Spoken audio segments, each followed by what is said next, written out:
스몰로브는 러시아에서 만들어진 굉장히 유명한 스쿼트 루틴으로 단 13주 만에 스쿼트를 100파운드까지 끌어올릴 수 있다고 합니다. 이것은 약물을 사용하지 않고 이룰 수 있는 성과라고 하는데 사실 개인적으로는 이 말이 별로 신뢰가 가지 않습니다. 처음부터 경고하지만 스몰로브 스쿼트는 멘탈이 약한 사람들이 쉽게 범접할 수 없는 루틴입니다. 한간에는 슈퍼 스쿼트보다 더 힘들다는 말이 나올 정도니 이 훈련에 대한 부작용이 있다면 부상을 당하는 것 이외에도 다음과 같은 것들이 있습니다.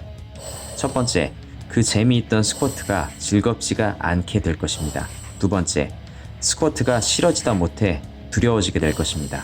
세 번째, 고로 스쿼트 훈련을 자꾸만 건너뛰게 될 것입니다. 만약 당신이 이러한 오버스런 겁주기에도 굴하지 않는다면 여기 또 몇 가지 허들을 마련해 드리겠습니다.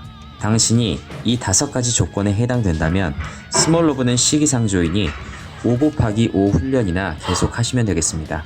첫 번째, 스쿼트 수행 능력 1년도 안 된 햇병아리일 경우.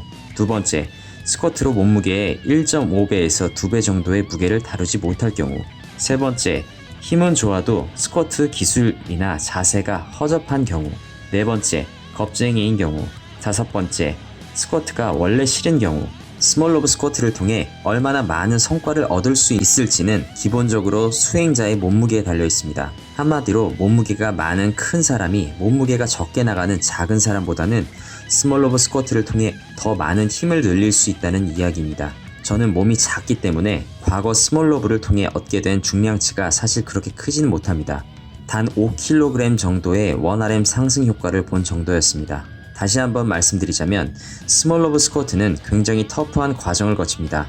먹는 음식의 종류와 양에 더 많이 좌우하겠지만 워낙 그 자체가 높은 빈도의 고강도 훈련이다 보니 체지방을 줄이는 데 있어서도 효과를 볼 수는 있을 것입니다.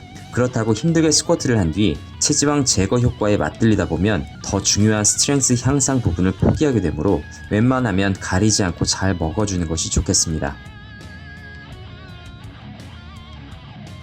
러시아 스몰로브 스쿼트 루틴은 총 13주간의 훈련으로 총 4단계로 이루어져 있습니다. 시작은 반드시 실패 확률이 제로에 가까울 만큼 확실한 무게로 시작해야 합니다. 처음은 별거 아니네 싶다가도 주가 지날수록 그 생각은 사라지게 될 것입니다. 고강도 스쿼트를 수행하기 2주 전부터 다리를 웜업해가는 과정이라고 생각하면 됩니다. 보시다시피 8회, 5회, 2회, 싱글 스쿼트까지 수행하게 되며 첫째 주는 주 6일을 훈련하되 그중 리커버리 기간이 3일 들어있습니다. 둘째 주는 주 3일을 훈련합니다. 전체적인 볼륨과 강도는 모두 낮은 편입니다. 3주 동안 주 4회의 스쿼트를 해야 합니다. 월요일은 1RM의 70%의 무게로 4×9, 수요일은 75%의 무게로 5×7, 금요일은 80%의 무게로 7×5, 토요일은 85%의 무게로 10×3을 수행해야 하는 스케줄입니다.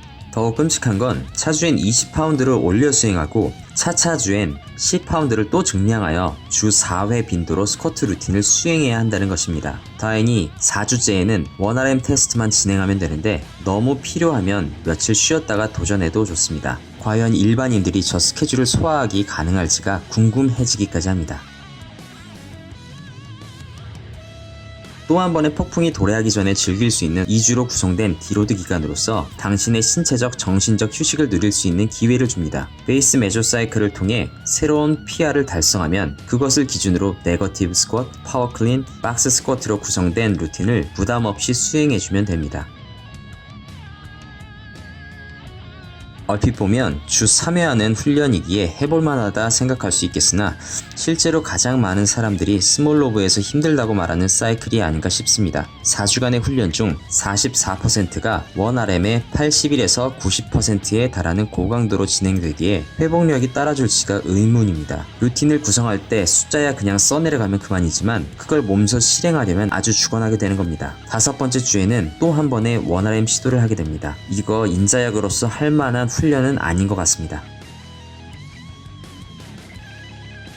스몰로브 스쿼트 기간 중에는 데드리프트를 하는 등의 바보짓은 하지 않길 바랍니다.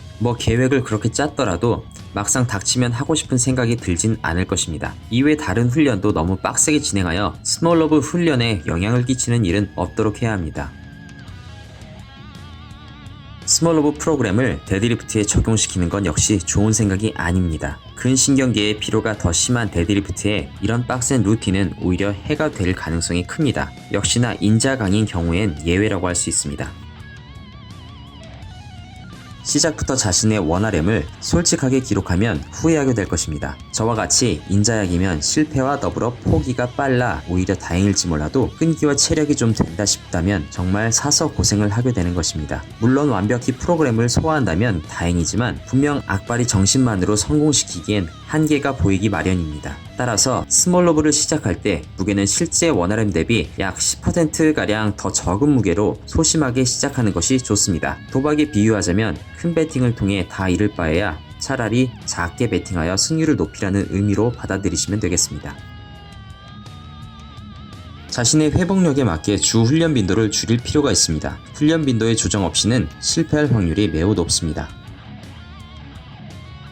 충분한 영양 섭취가 이루어지지 않는다면 고강도 훈련에서 회복되기가 어렵습니다. 지방이 낀다 해도 좋으니 일단 많이 먹고 살아남아야 합니다. 마찬가지로 8시간 이상의 충분한 수면을 챙겨줘야 거듭되는 지옥에서 견뎌낼 수가 있을 것입니다. 혼자서는 할 수 없을 것 같다면 파트너와 함께하는 것이 좋습니다. 서로의 스몰로브 플랜을 성공할 수 있도록 좋은 가이드나 보조자가 있다면 큰 힘이 될 것입니다. 장난스럽게 표현하긴 했지만 실제로도 정말 더럽게 힘든 이 스몰로브 스쿼트 루틴은 고강도 훈련 프로그램인 만큼 여러가지 조건들이 기본적으로 잘 갖추어져야만 최상의 효과를 볼 수 있는 게 사실입니다. 모든 걸 다 갖췄으나 잘못된 자세를 가지고 100% 훈련을 소화했다면 근성장과 더불어 관절의 희생을 경험하게 될 것입니다. 또한 모든 것이 완벽했다고 해도 영양 섭취가 턱없이 부족했다면 오히려 고생만 하고는 원RM의 제자리와 근손실만을 가져오게 될지도 모릅니다. 우리가 슈퍼스쿼트를 딱 한 번만 5에서 10분 죽도록 힘들고 말지로 표현한다면 스몰로브 스쿼트는 하루에도 여러 번 죽도록 힘들다는 느낌을 받게 될 것입니다. 특히나 오버히트가 나올 수 있으니 저는 개인적으로 빈속에 수행하는 걸 추천드립니다. 사람이 양심이 있다면 다루어야 할 중량이 과하면 짧게 끝내던가 볼륨이 꽤 높다면 강도를 낮추던가 해야 할 텐데 이건 뭐 강도도 더럽게 센 데다가 볼륨까지도 높습니다. 그래도 어느 정도는 스몰로브 맛보기를 해보실 의향이 있다면 3에서 6주인 베이스 메조사이클을 추천합니다. 앞서 언급했던 유의점만 철저히 잘 지켜준다면 그래도 힘들었던 만큼 신체적, 정신적인 보상이 주어질 거라 확신합니다. 아니면 국물도 없습니다. 이상 도미닉이었습니다.